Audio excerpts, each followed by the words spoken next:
आज का टॉपिक है प्रतिरोधों का संयोजन, कॉम्बिनेशन ऑफ रेजिस्टेंस। तो व्यवहारिक कार्यों के लिए दो या दो से अधिक प्रतिरोधों को संयोजित करने की आवश्यकता पड़ती है।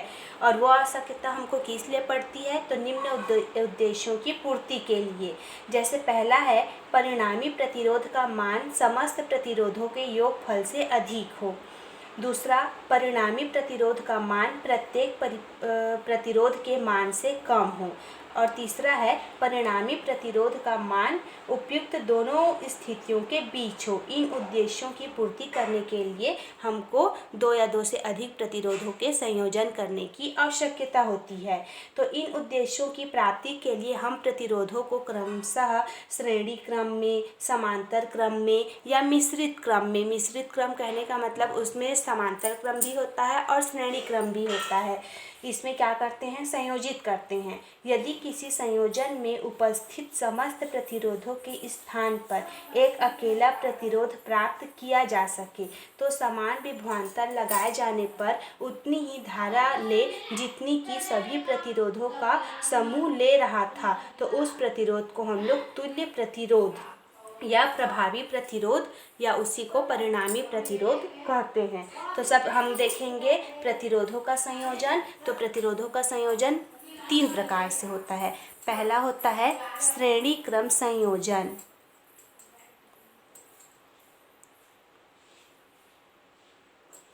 दूसरा होता है समांतर क्रम संयोजन,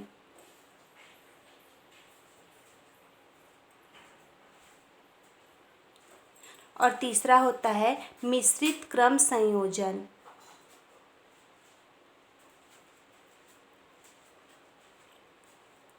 तो सबसे पहले हम देखेंगे प्रतिरोधों का श्रेणी क्रम संयोजन।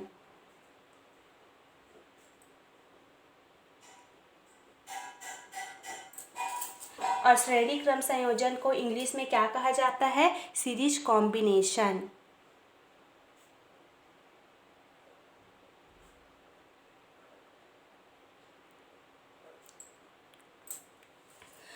तो यहाँ पर क्या है? श्रेणी क्रम संयोजन प्रतिरोधों का। तो प्रतिरोध को हम लोग किससे प्रदर्शित करते हैं?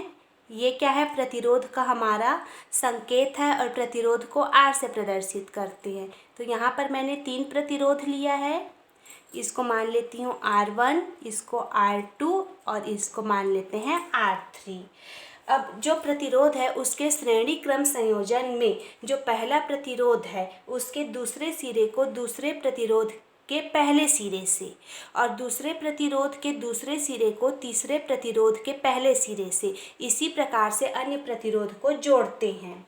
और अंत में जो पहला प्रतिरोध है उसके पहले सिरे से और अंतिम प्रतिरोध के दूसरे सिरे से हम लोग क्या करते हैं? एक बैटरी ई जोड़ देते हैं।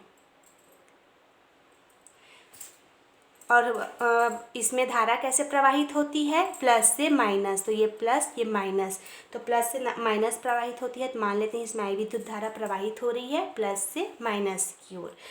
और ये है कुंजी के। तो जब इसमें हम लोग बैटरी लगाते हैं तो इसमें क्या उत्पन्न हो जाता है? विभवांतर उत्पन्न हो जाता है। तो मान लेते हैं प्रतिरोध R1 के सिरों के बीच विभवांतर उत्पन्न होता है V1, प्रतिरोध R2 के सिरों के बीच विभवांतर उत्पन्न होता है V2 और प्रतिरोध R3 के सिरों के बीच विभवांतर उत्पन्न होता है V3। तो सबसे पहले हेडिंग डालेंगे श्रेणी क्रम संयोजन, उसके बाद ये डायग्राम बनाएंगे और डायग्राम बना के क्या लिखेंगे? प्रतिरोधों के इस संयोजन में पहले प्रतिरोध के दूसरे सिरे को दूसरे प्रतिरोध के पहले सिरे से तथा दूसरे प्रतिरोध के दूसरे सिरे को तीसरे प्रतिरोध के पहले सिरे से संयोजित करते हैं। इसी प्रकार से अन्य प्रतिरोधों को भी संयोजित करते हैं। अंत में पहले प्रतिरोध के पहले सिरे और अंतिम प्रतिरोध के दूसरे सिरे को विद्युत परिपथ से जोड़ देते हैं। मान लेते हैं यहाँ पर 3 प्रतिरोध R1, R2, R3 श्रेणी क्रम में संयोजित किए गए हैं। मान लो एक बैटरी ई की सहायता से इस संयोजन के सिरों, मतलब इसको मान लेते हैं A और B के सिरों के बीच विभवांतर V लगाया जाता है। तो इस संयोजन में धारा बहने के लिए एक ही मार्ग है अतः समस्त प्रतिरोध में बहने वाली धारा क्या होगी? केवल I होगी। क्यों? क्योंकि श्रेणी क्रम संयोजन में धारा बहने के लिए केवल एक ही मार्ग है। तो सबसे पहले हम यहाँ पर निकालेंगे, इतना सब लिखने के बाद आगे लिखेंगे प्रतिरोध R1 के सिरों के बीच विभवांतर किससे निकालेंगे हम लोग? ओम के नियम से। ओम का नियम क्या होता है हमारा? V अनुक्रमानुपाती I, या फिर V बराबर RI। तो यहाँ पर हम लोग V के जगह V1 और R के जगह R1 का यूज करेंगे। तो प्रतिरोध R1 की सिरों के बीच विभवांतर क्या हो जाएगा? V1 equal to IR1। उसी प्रकार से प्रतिरोध R2 के सिरों के बीच हमारा विभवांतर क्या हो जाएगा? V2 equal to IR2।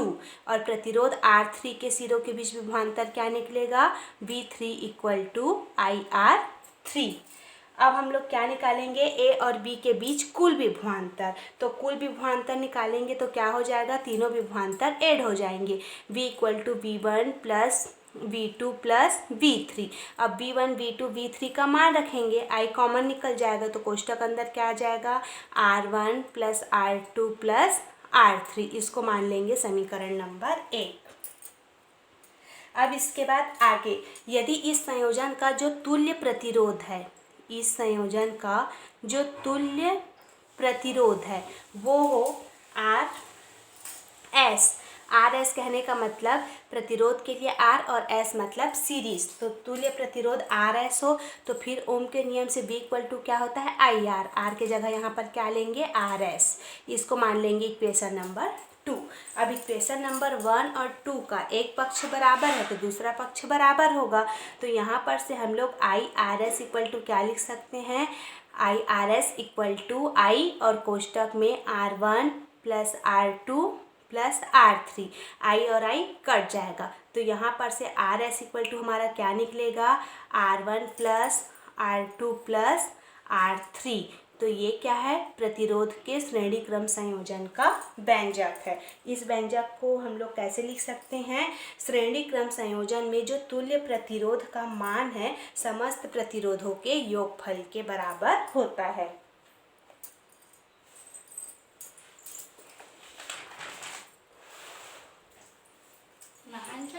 दूसरा हम देखेंगे समांतर क्रम या पार्श्व क्रम संयोजन।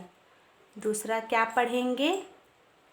समांतर क्रम, या इसी को कहा जाता है पार्श्व क्रम। तो समांतर क्रम या पार्श्व क्रम संयोजन, और इसको इंग्लिश में कहा जाता है पैरेलल कॉम्बिनेशन।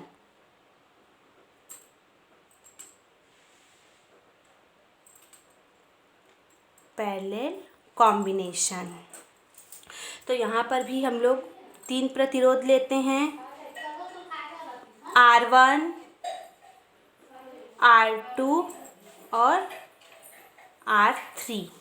और जो प्रतिरोध का समांतर क्रम संयोजन है उसमें हम लोग प्रत्येक प्रतिरोध के पहले सिरे को एक बिंदु से और उसके दूसरे सिरे को एक दूसरे बिंदु से संयोजित कर देते हैं, और अंत में इन दोनों बिंदुओं को हम लोग क्या करते हैं? एक परिपथ से जोड़ देते हैं।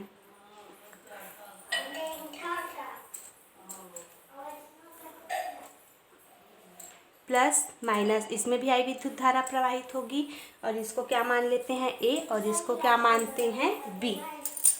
तो चित्र में हमने R1, R2, R3 3 प्रतिरोध लिया है जो बिंदु A और B के बीच समांतर क्रम में जोड़े गए हैं। माना A और B के बीच एक सेल E जोड़कर उनके बीच विभवांतर B लगाया जाता है। तो पूरे परिपथ में I विद्युत धारा प्रवाहित होती है। तो यह धारा बिंदु A पर पहुंचते ही 3 भागों में क्या होती है? विभक्त हो जाती है। तो प्रतिरोध R1 में बहने वाली धारा हो जाती है I1, और प्रतिरोध R2 में बहने वाली धारा हो जाती है I2, और प्रतिरोध R3 में बहने वाली धारा क्या हो जाती है? I3। तो इस प्रकार से अगर हम लोग संपूर्ण धारा निकालें तो I इक्वल टू क्या हो जाएगा? I1 plus I2 plus I3, equation number 1। लेकिन यहाँ पर क्या है, प्रत्येक प्रतिरोध के सिरों के बीच जो विभवांतर है वो V होता है। ठीक, तो प्रत्येक प्रतिरोध के सिरों के बीच विभवांतर V समान होता है। तब यहाँ पर ओम का नियम लगाएंगे, तो ओम का नियम लगाएंगे तो हमारा I1 इक्वल टू क्या निकलेगा, V तो सबके लिए समान रहेगा, V upon R1। I2 equal to क्या निकलेगा, V अपॉन R2। और I3 इक्वल टू क्या निकलेगा, V अपॉन R3। अब I1, I2, I3 का मान इक्वेशन नंबर 1 में रखने पर, तो इक्वेशन नंबर 1 में रखेंगे तो I इक्वल टू हमारा क्या प्राप्त होगा, I इक्वल टू सब में से V कॉमन निकल जाएगा, कोष्टक में क्या आएगा, 1 upon R1 plus 1 upon R2 plus 1 upon R3। ठीक, अब उसके बाद इसको मान लेंगे इक्वेशन नंबर 2। अब यदि हम लोग समांतर क्रम संयोजन में यदि तुल्य प्रतिरोध माने RP, R मतलब प्रतिरोध और P मतलब पैरेलल, तो यदि तुल्य प्रतिरोध इस संयोजन में RP हो तो उस स्थिति में I इक्वल टू क्या हो जाएगा हमारा, V upon RP, equation number 3। अब समीकरण नंबर 2 और 3 का एक पक्ष बराबर है तो दूसरा पक्ष बराबर करेंगे तो हमारे पास V अपॉन RP इक्वल क्या निकलेगा, V और कोष्टक में 1 upon R1 plus 1 upon R2 plus 1 upon R3, तो V और V कट जाएगा, तो यहाँ पर से क्या निकलेगा, 1 upon RP equal to 1 upon R1 plus 1 upon R2 plus 1 upon R3। और लास्ट में क्या लिखोगे इसके, कि प्रतिरोधों के समांतर क्रम संयोजन में तुल्य प्रतिरोध का व्युत्क्रम प्रत्येक प्रतिरोध के व्युत्क्रम के योगफल के बराबर होता है। तो सबसे पहले टॉपिक डालोगे समांतर क्रम या पार्श्व क्रम संयोजन, उसके बाद डायग्राम बनाओगे, डायग्राम के बारे में पूरा लिखोगे, उसके बाद ये न्यूमेरिकल निकालोगे।